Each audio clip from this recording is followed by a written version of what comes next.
Hola, buenos días y buenas tardes. Aquí estamos en este ciclo dedicado al Diplomado de Justicia Feminista. Es un diplomado que se está realizando en la Universidad Mayor de San Andrés, que tiene un reconocimiento a través de un pequeño certificado que indica el número de horas de aula que pasan las estudiantes. Nosotras como Mujeres Creando somos las organizadoras. Esto ha pasado por una aprobación de las instancias formales de la Universidad Mayor de San Andrés. Nosotras hemos tenido que presentar el cuerpo de docentes, la currícula que se va a llevar a cabo. El diplomado es gratuito al 100% para todos las estudiantes. Nosotras como Mujeres Creando hemos tenido la libertad de escoger a las docentes, a les docentes y armar la currícula, pero esa selección y esa currícula ha sido luego aprobada por la Universidad Mayor de San Andrés. Al mismo tiempo, les docentes son un equipo nacional e internacional con, en su mayoría, niveles de doctorado o niveles muy importantes de incidencia internacional. No es que se ha creado este diplomado para que María Galindo tenga plata o para que María Galindo tenga un foro. De ninguna manera. De ninguna manera. En 4 semanas de clases, yo voy a dar una sola clase. Una sola clase. Una. Las docentes invitadas internacionales van a dar 5 clases de 3 horas cada clase. Y cada semana tenemos 2 docentes. ¿Por qué lo hacemos? Primero, por ofrecer a la sociedad educación de calidad gratuita. Segundo, por deselitizar conocimientos que pertenecen a una élite. Les voy a poner un ejemplo. Con la profesora María Elena Tart, que es una constitucionalista famosa, solamente puedes acceder a clases con ella si estás en un nivel de maestría. Con la doctora Sarela Paz, que es una docente magnífica, solamente puedes acceder a clases con ella si estás en un nivel de doctorado. Con las docentes internacionales, directamente no puedes acceder a ellas. Entonces, esto es deselitizar. Este diplomado existe, además, para reconocer una cosa que la universidad no ha reconocido todavía, que es que los conocimientos salen de las aulas universitarias, de los libros, de los procesos de investigación académica, pero no son la única forma de conocimiento. Los conocimientos tienen muchas diferentes procedencias. Las luchas sociales generan conocimientos. Hay conocimientos ancestrales. Entonces, ¿qué hay que recoger? Y particularmente nosotras hemos tenido la libertad de hacer un equipo de selección de las postulantes. Se han postulado 900 personas y han sido aceptadas 100 personas. ¿Qué es lo que hemos buscado en esa selección? Que vengan de diferentes universos, que vengan de diferentes procedencias geográficas, que vengan de diferentes lugares de enunciación, personas indígenas, personas no indígenas, personas trans, personas cis, en fin, no solo abogadas o abogados, porque quiero decirles que la justicia no les pertenece y no es su propiedad. Y el objetivo final de este diplomado, que además ya es su tercera versión, el objetivo final de este diplomado, en el caso de justicia feminista, es que el equipo de Mujeres en Busca de Justicia, que es un equipazo, que ha estado 20 años, puertas abiertas todo el año, atendiendo un promedio de 3,000 mujeres al año, pueda sistematizar y escribir un libro con los instrumentos de construcción de justicia que ellas han ido construyendo desde la práctica, como son asambleas de justicia, como son intervenciones extrajudiciales, como son, como son audiencias donde la otra persona puede hablar y no son juzgados, pero son audiencias de habla y de escucha que son fundamentales y que la justicia ordinaria, nunca mejor dicho, no las va a entender. Nuestro oficio es salvar vidas y estamos convencidas que la justicia patriarcal colonial, así como no entiende a los pueblos indígenas, tampoco entiende a ese conglomerado que podríamos llamar mujeres, población LGBTQ+, personas con discapacidad, los otros, las otras, les otres, los nadies, las nadies de este sistema. La justicia ordinaria está concebida para el único que es el ciudadano, el hombre blanco propietario sano y discriminador, porque más o menos eso.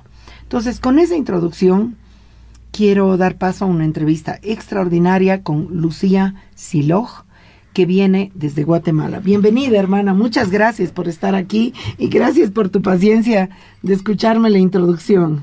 Muchas gracias, María, por la invitación. Pues yo muy feliz de poder compartir con ustedes toda esta semana. Ya tuve la oportunidad de estar ayer con los y les alumnos, porque creo que es una diversidad muy importante la que ustedes han logrado y todos vamos a aprender de esta experiencia. Claro que sí, y bueno, yo me disculpo esta aclaración que yo he hecho antes de hablar contigo, es porque hay que repetirla 1000 veces y resulta que no es suficiente. Y la vamos a repetir 2000 veces si hace falta. Hermana, ¿podrías presentarte por favor a la sociedad boliviana que no te conoce? Gracias, yo soy Lucía Shiloj, soy maya quiché, uno de los pueblos mayas en Guatemala. En Guatemala somos 22 comunidades lingüísticas pertenecientes al pueblo maya, pero además hay otros pueblos originarios que están reconocidos y que existen, como el pueblo Xinca y el pueblo Garífuna. Yo vengo de un lugar que se llama Chichicastenango, en el norte del país. Hablo el idioma quiché también y pues soy abogada de profesión. Por más de 20 años he acompañado diferentes luchas por la reivindicación de los derechos colectivos de los pueblos indígenas y la búsqueda de justicia de mujeres que fueron víctimas de violencia sexual durante el conflicto armado interno, y a eso me dedico. Impresionante. O sea que estamos en este caso con una mujer que puede darnos una clase teórica, pero que tiene en su espalda práctica concreta y real de ejercer y de buscar justicia. Hermana, ¿cómo te sientes? ¿Qué piensas? ¿Cuáles son los problemas que le hallas a la gran categoría de pueblos indígenas? Son diferentes, porque como tú dices, el tema de que hay que enfatizar muchas veces el conocimiento y la necesidad de decir que hay otros conocimientos que tienen que darse a conocer. También cuando hablamos de pueblos indígenas hay un montón de retos aún que también históricamente y repetidamente tenemos que aclarar, que pueblos indígenas o pueblos originarios, como también nos autoidentificamos, somos tan diversos. No nos pueden señalar, digamos, como tener un checklist que muchos piensan que tiene que funcionar de esa manera. Hablo mi idioma, tengo un territorio, uso una indumentaria, practico ciertos conocimientos. Si yo cumplo con esos requisitos, voy a ser indígena. Si no, no lo voy a hacer. Y eso no está bien. Las sociedades somos dinámicas, ¿verdad? No somos estáticas.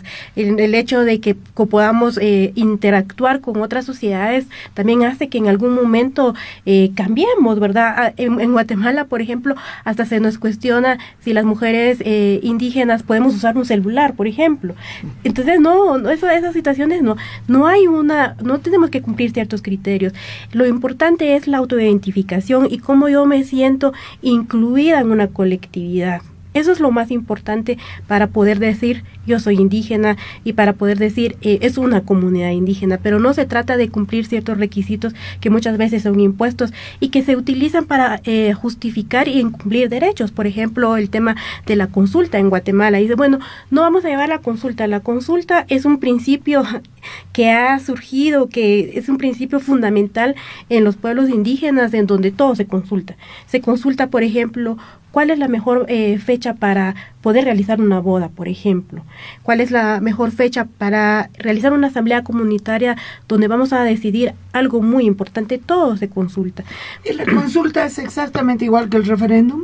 No, no es igual. ¿Cuál es la diferencia entre consulta y referéndum? El referéndum es como una decisión que ya está tomada y se le pide la opinión a las personas si están de acuerdo, y la decisión no va a ser necesariamente vinculante, ¿verdad? Porque ya se ha llevado un proceso y se ha determinado cuál va a ser la decisión. En cambio, en una consulta desde los pueblos indígenas y como una práctica ancestral, es un diálogo, una discusión, y es llegar al consenso, ¿verdad? Poder establecer que realmente toda la comunidad está de acuerdo, y en otras ocasiones también está vinculado con la cosmovisión, ¿verdad? Se le consulta a los abuelos y a las abuelas, a los ancestros y ancestras, si determinada decisión es correcta o no, y si se dice que no, pues no se va a llevar a cabo. O sea, es una decisión vinculante que se tiene que considerar. Y pues estas situaciones en Guatemala, por ejemplo, cuando es el Estado que tiene la obligación de realizar una consulta porque quiere realizar algún proyecto, entonces empieza a sacar este checklist, ¿verdad? Dice, bueno, voy a llevar a cabo si estas personas son indígenas, pero tengo que desde ellos calificar si una comunidad es indígena, ¿verdad? Y eso no es así, porque es un derecho de los pueblos. Entonces está el reto desde de establecer que una persona es indígena. Desde ahí encontramos un obstáculo muy importante, y de ahí otros derechos más, porque por ejemplo en nuestro país los derechos que están establecidos en las leyes se interpretan antojadizamente, ¿verdad? Pero cuando se trata de proteger otro tipo de intereses, se cumple al pie de la letra lo que establece la ley, no hay interpretaciones, pero para los pueblos indígenas se hacen interpretaciones antojadizas y no se cumplen. De ahí hay muchas vulneraciones. Entonces hay situaciones realmente estructurales que hay que superar. Yo creo que también aquí en Bolivia, ¿verdad? Según lo que empecé a escuchar de las clases del día de ayer. Ahora, hermana, te hemos invitado a un curso de justicia feminista para que impartas tus conocimientos desde la justicia indígena, partiendo nosotras del presupuesto de que nosotras tenemos mucho que aprender de la justicia indígena, de las justicias indígenas, y que no hay contradicción entre justicia indígena y justicia feminista. Me gustaría conocer tu posición al respecto. Y que es muy importante hablar de justicias indígenas. Eso es, creo que algo que hay que aclarar desde un inicio, porque en Guatemala hablamos de que hay un pluralismo jurídico porque hay derechos indígenas, ¿verdad? Cada comunidad indígena en Guatemala tiene su propia forma de cómo impartir justicia, y sí es un sistema, porque muchas veces se denigra que son situaciones que son usos y costumbres o una forma complementaria de resolver ciertas situaciones, y que únicamente desde la justicia indígena se van a conocer asuntos de poca trascendencia o poca gravedad, ¿verdad? Y eso no necesariamente es así o no es así, sino que en Guatemala las comunidades indígenas son las que deciden qué casos van a conocer, y no hay un límite. Pues pueden conocer desde un secuestro, violaciones sexuales, pueden conocer también problemas familiares, y así ha sido y se ha reconocido también por el derecho estatal. Y sí hablamos de que es un sistema porque hay una institucionalidad que es legítima, y eso ha ayudado muchas veces a que cuando las autoridades que aplican justicia son perseguidas penalmente, porque todavía hay gente que en Guatemala no entiende que las autoridades indígenas pueden aplicar justicia, el Ministerio Público las persigue por usurpar las funciones de los jueces del derecho ordinario. Pero cuando se demuestra que ha habido una asamblea comunitaria que las ha elegido, que las ha nombrado, que les ha dicho ustedes son nuestros representantes y ustedes tienen la facultad de aplicar justicia, eso se legitima, ¿verdad? Entonces hay una institucionalidad concreta. Luego hay procedimientos, porque muchas veces nos dicen que no hay procesos, no hay normas escritas, no hay situaciones que realmente la gente sepa, sino que es arbitraria la aplicación del derecho indígena, y no es así. Hay normas y procedimientos que las comunidades conocen y que se han producido a través de las asambleas comunitarias, a través de esa consulta y ese consenso. Ahora, digamos, ustedes como equipo, porque entiendo que ustedes son un equipo, ¿se están dando a la tarea de escribir esto? ¿O creen que lo mejor es no escribirlo y dejarlo sumergido en el mundo encriptado, porque una vez que lo escribes, el Estado puede cooptarlo, desvirtuarlo, bueno, hacer muchas cosas. ¿Ustedes creen que este sistema de justicia indígena debería ser escrito? Fíjate que es una situación que se está discutiendo porque el tema de decir que el derecho indígena es eminentemente oral también tiene una trascendencia histórica, ¿verdad? Porque siempre se ha dicho que los pueblos indígenas no escriben su historia y no escriben los conocimientos, el pueblo maya específicamente en Guatemala, y no es así. Porque en los pueblos mayas hemos tenido nuestros códices, hemos tenido la forma de transmitir y escribir los conocimientos, pero que durante la colonia fueron destruidos. Y luego ahí surgió la narrativa de decir que no se escribe, que todo es oral, pero es con el objeto de que también se vaya perdiendo, porque tenemos que ver que la dinámica, la globalización, la migración, todo eso impacta en la transmisión del conocimiento de manera oral, y de esa cuenta muchas comunidades han empezado a decidir de escribir el derecho indígena. ¿Y tu posición es la que está con que debemos escribirlo o no debemos escribirlo? Mi posición es que sí debemos escribirlo porque como todavía hay retos para que el derecho indígena sea reconocido, creo que es importante dejar constancia como un mecanismo de defensa de que está esa institucionalidad, de que están estos procedimientos, que no es un derecho arbitrario como se ha tratado de señalar, que hay mecanismos de reparación, pero que también hay mecanismos de sanción, y para evidenciar también que sí hay un montón de casos que se resuelven por parte de la justicia indígena y que no es un complemento y que no es cuando no hay otra solución vamos a ir al derecho indígena, porque nos va a servir para comparar de que son muchos los casos que desde la justicia indígena se resuelven. Entonces yo lo veo como un mecanismo para defender el derecho indígena. Estoy totalmente de acuerdo contigo en que hubo una interrupción epistémica en la destrucción colonial, pero que hoy contemporáneamente podríamos escribir en escritura grecolatina los conocimientos, rescatar otros conocimientos a través de la arqueología, la antropología, la historia, y que es necesario escribir. Nosotras pretendemos escribir los instrumentos. Por ejemplo, tenemos el instrumento de las asambleas de justicia, y no es un nombrecito, es toda una metodología, es que es un instrumento de justicia. ¿Por qué? Porque en la asamblea de justicia que llevamos adelante nosotras, el problema individual se vuelve colectivo, que es la fuerza mayor. Ahora, hermana, tú eres abogada formada en las escuelas de derecho convencionales de la justicia ordinaria en tu país. Así es. ¿Por qué elegiste? Porque claro, entonces tú tienes un pie en un lado, una pierna en un lado y yo en la otra pierna en otro. Contanos tu parte biográfica. Sí, yo desde que era pequeña, por ejemplo, mi papá siempre me dijo, hay que estudiar, pero hay que estudiar porque hay que defender a nuestro pueblo, ¿verdad?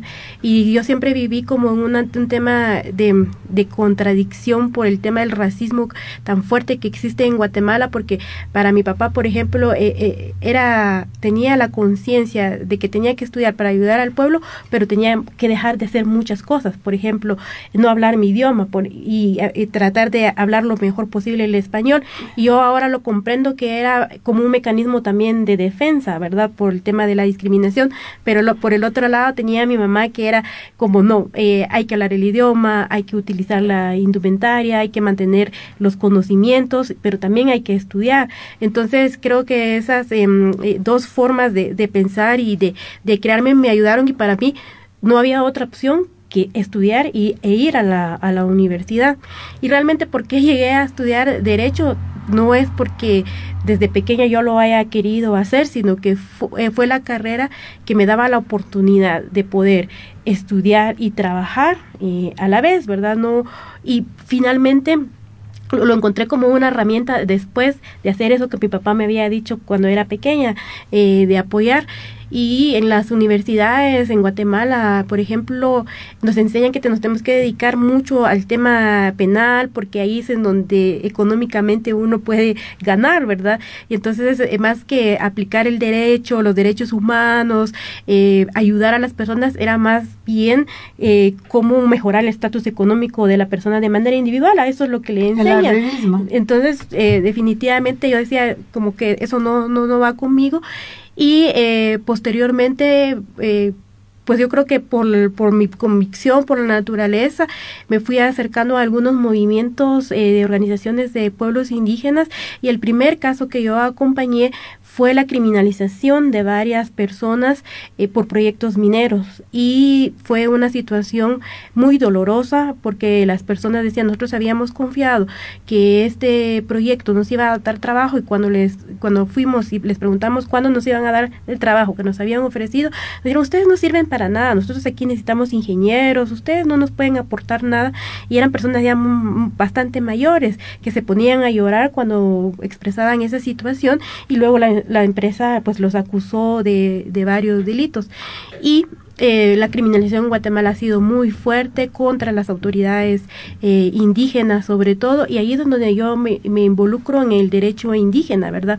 Principalmente de buscar mecanismos para la defensa del trabajo que hacen las autoridades indígenas, y de ahí trabajo mucho con las autoridades para poder fortalecer este derecho. Inclusive en Guatemala, en el año 2016 hubo una discusión si se hacía una reforma constitucional para poder reconocer como una jurisdicción propia también el derecho indígena, porque en la Constitución actual en Guatemala se establece que la Corte Suprema de Justicia es quien ejerce con exclusividad la jurisdicción.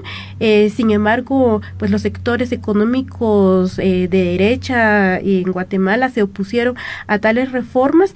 Había que discutir otras situaciones, y las comunidades y las autoridades decidieron retirar su propuesta para ver si se avanzaba en las otras reformas que se necesitaban, porque pues el sistema ordinario está totalmente corrompido en Guatemala, y tampoco pasó, ¿verdad? Entonces las autoridades dijeron: nosotros de todos modos existimos, el derecho indígena existe con o sin el reconocimiento constitucional o de las autoridades, y es así como hemos venido acompañando a las autoridades. Me impresiona y me emociona mucho esa frase, ¿no? El derecho indígena existe con o sin el reconocimiento estatal. Lo perverso, querida Lucía, es que en Bolivia, por ejemplo, sí que existe el reconocimiento constitucional. En Bolivia hay pluralismo jurídico desde la Constitución, pero es un reconocimiento lírico, porque el rato que se quiere respetar la jurisdicción de la justicia indígena, pues eso está ni en pañales. Yo creo que ustedes han llevado esto mucho más allá.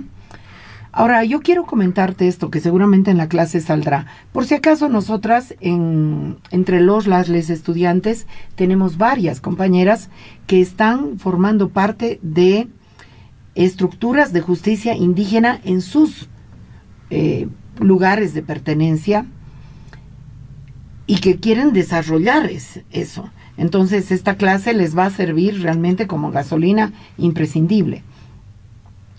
Pero mira, nosotras tuvimos un caso que lo llevó adelante Heidi, que es parte del grupo de estudiantes, seguramente te lo va a plantear. Una compañera campesina, lechera, aymara, integrante de una comunidad. Ella, un día de fiesta, se recoge temprano, se duerme con su hija al lado. Su pareja, que era su segunda pareja, no era el padre de la hija, se emborracha muchísimo y se recoge más tarde. Ella, la protagonista, se despierta con el ruido del hombre queriendo violar a su hija, que estaba dormida a su lado. La mujer se levanta, agarra el guato del zapato y lo asfixia al punto que el hombre se desmaya porque estaba borracho.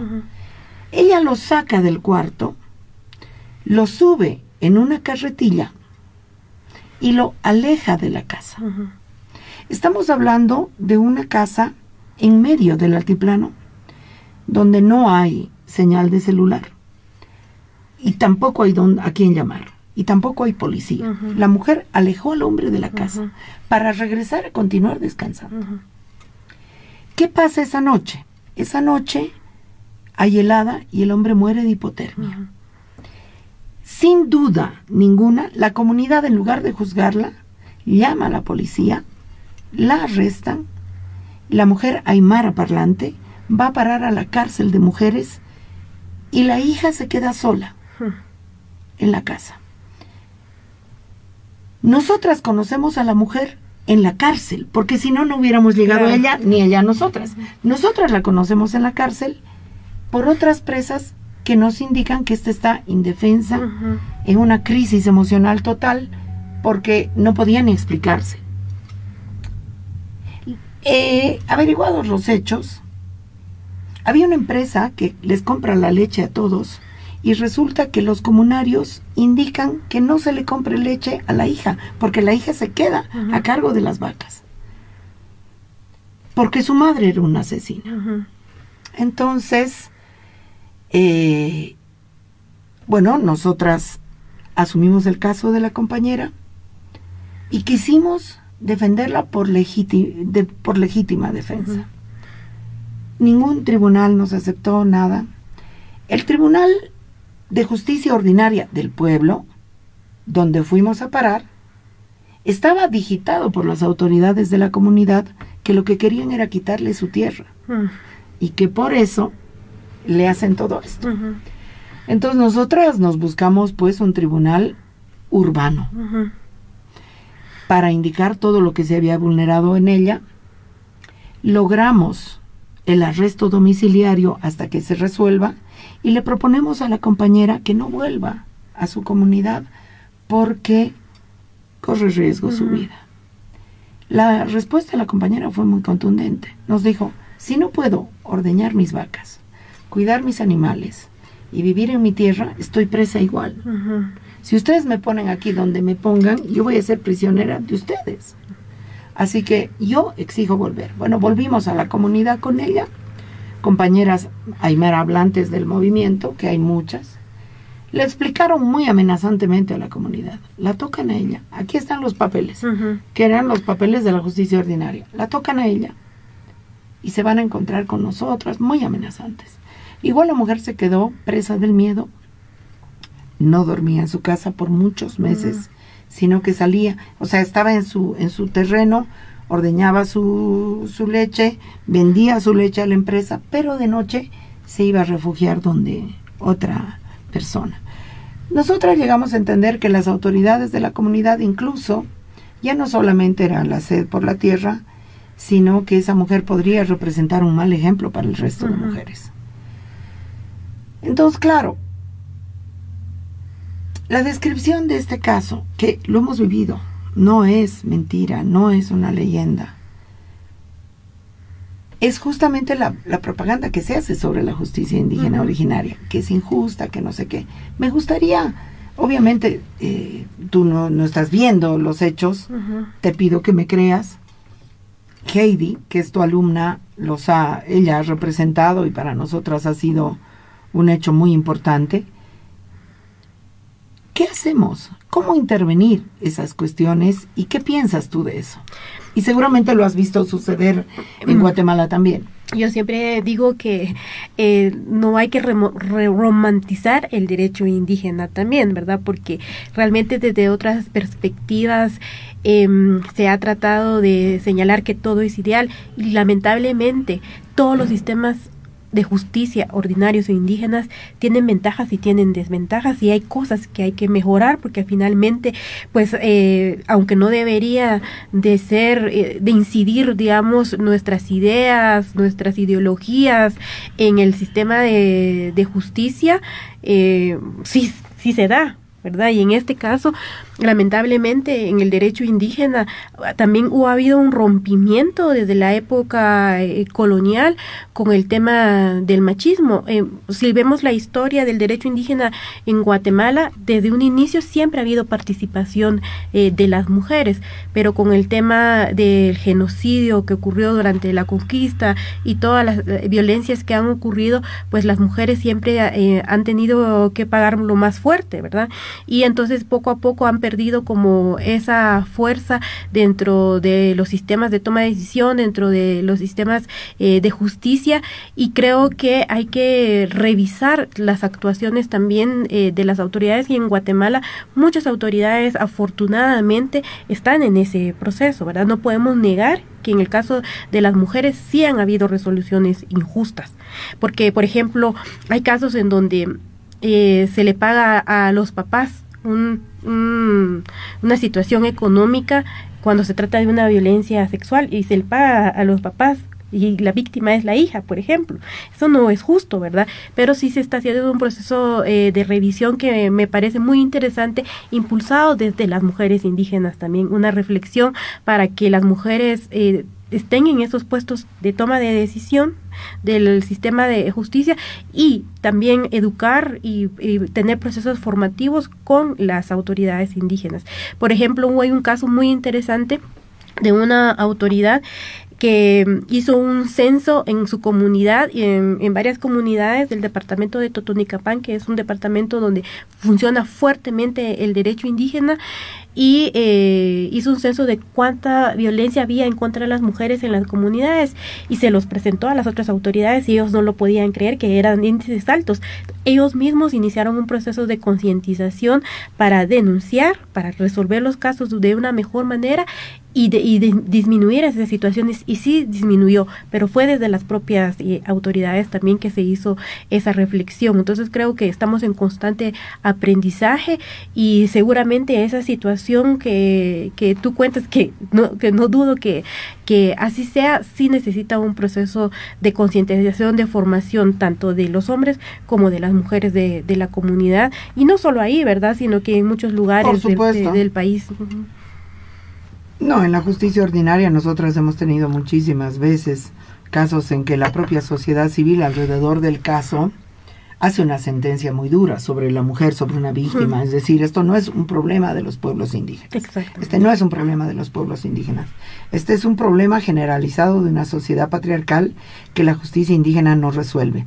Estamos con Lucía Shiloj, que es nuestra profesora invitada para dictar el tema de justicia indígena.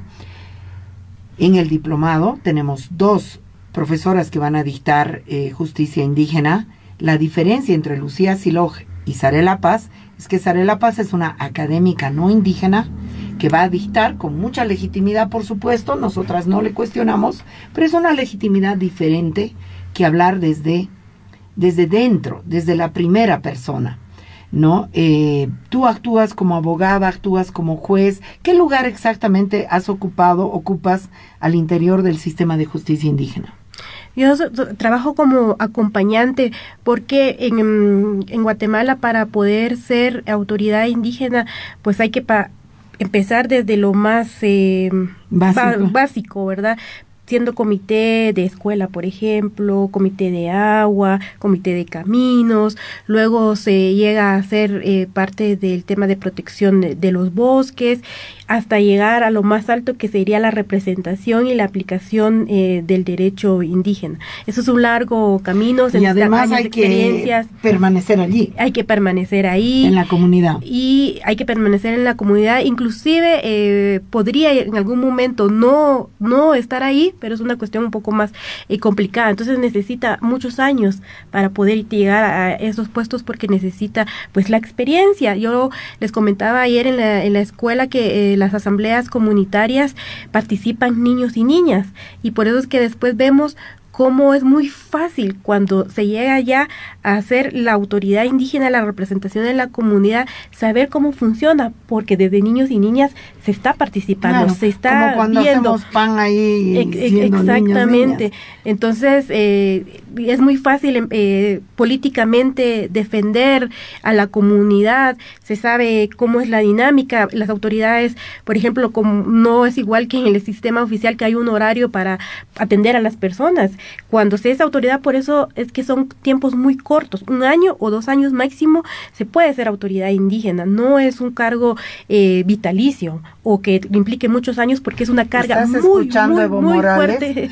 Sí, es muy fuerte porque se atiende las 24 horas del día, los 7 días de la semana, se deja de trabajar, ¿verdad? Es un cargo que es familiar también, porque la familia tiene que contribuir para que la autoridad pueda realizar su trabajo, ¿verdad? Entonces, a veces las autoridades tienen que salir por 2 o 3 días, y entonces es una carga muy fuerte que si es por muchos años no es sostenible. Entonces, ahora, hermana, una pregunta muy, bueno, es bellísimo escuchar esos paralelismos, esas similitudes.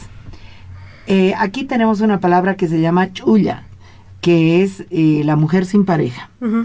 Entonces, la mujer sin pareja es mal vista en la comunidad, porque la comunidad lo que quiere es reproducirse. Pero al mismo tiempo, ¿eres tú una mujer impar o eres una mujer par? ¿Tienes pareja? No tengo pareja. No tengo pareja. ¿Por qué te lo pregunto? No por invadir tu intimidad, sino porque yo tengo la sensación de que la imposición de la pareja es una manera, es decir, hay muchas cosas, proyectos existenciales, históricos, fundamentales que queremos cumplir las mujeres. Las comunidades indígenas imponen el par, pero siempre que yo veo una compañera, te digo en serio, siempre que veo una compañera indígena destacada, es impar. ¿Por qué? Yo creo que son como esas situaciones que yo digo que las sociedades no son estáticas y van evolucionando, ¿verdad? Y, por ejemplo, cuando hay diferentes oportunidades también para las mujeres, y también se pueden tomar decisiones, ¿verdad? Y porque en Guatemala tenemos un problema muy grave de que hay matrimonios prematuros también, o no matrimonios, porque en el concepto jurídico no podría ser, pero digamos uniones de hechos prematuros. ¿Y por qué se dan? Porque las mujeres no tienen otras opciones, ¿verdad? Y entonces cuando las mujeres que salimos, que logramos estudiar, es porque vemos otras opciones y no vemos el matrimonio como la única forma de poder, pues, realizarnos como mujeres, ¿verdad? Hay otras situaciones. Y creo yo que también las sociedades indígenas también van cambiando, porque hay realidades en donde no se puede seguir sosteniendo esa idea. Por ejemplo, en Guatemala hay mucha migración de hombres hacia Estados Unidos y las comunidades se quedan solo con mujeres. ¿Quién va a hacer el trabajo comunitario? ¿Quién va a sostener el tema de llevar agua a la comunidad? Las mujeres. Entonces ahora las mujeres sin pareja están siendo autoridades indígenas, aunque antes se decía, no puede ser autoridad indígena si no tiene pareja, si no está casada. Y eso ha cambiado, o sea, la misma realidad, las mismas dinámicas sociales hacen que también hayan esos cambios. Y yo creo que sí, esa situación puede ir variando, porque sí hay muchas mujeres que ahora han tenido otras oportunidades, y eso definitivamente va a tener incidencia en cómo percibe la comunidad a las mujeres. Estamos con la profesora Lucía Siloj. Ella está dictando una parte del curso de justicia feminista. Abogados, abogadas, abogades que se indignan tanto. La justicia no es su propiedad privada. La justicia no es su pequeño negocio. La justicia no es su feudo. La justicia, las justicias, son un campo social al que no vamos a renunciar. Ni hombres, ni mujeres, ni pueblos indígenas, ni personas con discapacidad, ni nadie. Y no las vamos a dejar la justicia en manos de gente que vende y compra casos y cargos, porque la justicia ordinaria está podrida. Por eso estamos explorando otros sistemas de justicia. Lucía, querida, ¿podrías decirnos cómo está estructurado tu curso?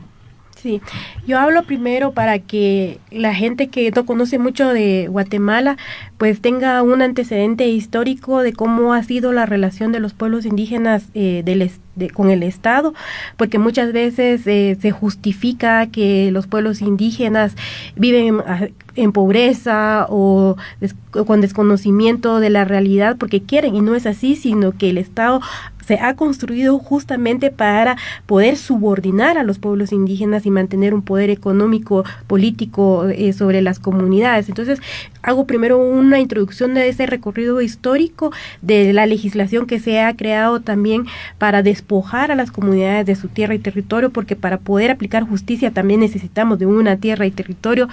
Lo que ha hecho el Estado para poder desaparecer a las autoridades indígenas y que no lo ha logrado a lo largo del tiempo. Entonces hacemos ese repaso histórico para situar a los y les personas a cómo es Guatemala, cómo se vive en Guatemala. Posteriormente ya entro a dar a conocer cómo es una organización, cómo funcionan las comunidades indígenas en Guatemala, es su organización social propia, cómo son las autoridades indígenas, cómo se eligen, cuál es su función, las diferentes formas de nombrar a las autoridades indígenas.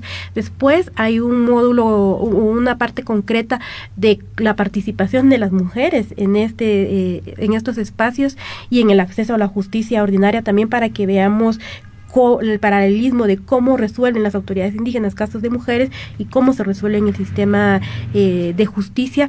Y luego, en el cuarto día, abordo yo la jurisprudencia y el reconocimiento que se le ha dado a la justicia indígena por parte del Estado, a pesar de que no hay un reconocimiento expreso. Han habido varios avances que creo que es necesario destacar para que podamos aprender, tomar lo bueno de esas experiencias y no replicar lo malo, ¿verdad? Y tratar de avanzar en ese reconocimiento. Y después los mecanismos de coordinación que hay entre las dos justicias, ¿verdad? Por ejemplo, en Guatemala se han suscrito convenios con diferentes autoridades en donde se dice, si el caso llegó primero a la justicia indígena tiene que terminar de resolver el caso. Si el caso llegó a la justicia estatal, pues que sea la justicia estatal que resuelva el proceso, y que de ninguna manera la jurisprudencia en Guatemala ha dicho que si en algún momento hay algún cuestionamiento de cómo las autoridades indígenas resolvieron un caso, no se les puede perseguir penalmente por decir hay una violación del debido proceso, etcétera, sino que posiblemente podría revisarse por la vía constitucional, lo cual es un paso importante debido a que lamentablemente en Guatemala muchas autoridades han sido procesadas porque han aplicado el derecho indígena, y esto pasó hace como varios años, ¿verdad? En la actualidad ya no pasa tanto, y creo que también es bonito conocer de esa experiencia. ¿En cuántos países del continente has estado invitada? He estado invitada en varios lugares, en Colombia, en Ecuador principalmente, he ido también en Honduras. En Honduras tuve la oportunidad de participar como consultora técnica en un proceso justamente en donde estaban siendo acusadas autoridades del pueblo garífuna, y pude aportar estos avances que hemos tenido en Guatemala y en la interpretación que se ha hecho, y se logró absolver a las personas que estaban siendo acusadas. Bueno, un lujo de profesora, una gran alegría esa combinación tan potente en Lucía Siloj de su condición de indígena y su condición de docente simultáneamente. Obviamente al diplomado todavía me escriben, nos podemos inscribir, no sean pues, o sea, esto ya estamos en la segunda semana, pero si quieren profundizar y conocer más el pensamiento directo, Lucía Siloj va a estar el jueves 27 aquí en la Virgen de los Deseos a partir de las 6:30 para una conferencia que se llama Experiencias de Coordinación del Derecho Indígena y del Derecho Occidental en Guatemala. Eso es un tema de este tamaño y que sirve muchísimo. Bueno, ¿qué me importa Guatemala? Bueno, puede haber gente tan ignorante, pero Este avance es un avance continental. Las fronteras son coloniales, son falsas. Lo que nos pueden enseñar es muy grande. Entonces ella va a dictar esa conferencia y hemos invitado para que comente Brisa Nina, que es, bueno, una compañera indianista, alteña, muy amiga, y también Dominga Mamani, que es nuestra abogada laboralista, que es una mujer indígena. Ambas son mujeres aymaras. Entonces nosotras les invitamos. Esa es una actividad abierta, libre, gratuita, pero hay que venirse temprano, porque la Virgen tiene una limitación física, ¿no?, de espacio, para poder escuchar algo que es muy interesante. Es una mujer formada en el sistema de justicia occidental en su país, que ejerce acompañamiento de justicia indígena en su condición de mujer indígena en Guatemala. Es realmente algo para darle muchas vueltas. Muchas vueltas. Gracias, hermana, por haber aceptado nuestra invitación. Que disfrutes mucho de este hermoso país, que te puedas llevar un lindo recuerdo de un movimiento feminista, de una otra manera también de hacer, y es un gran lujo tenerte con nosotras. Muchas gracias a ustedes por la invitación, muy feliz de estar acá.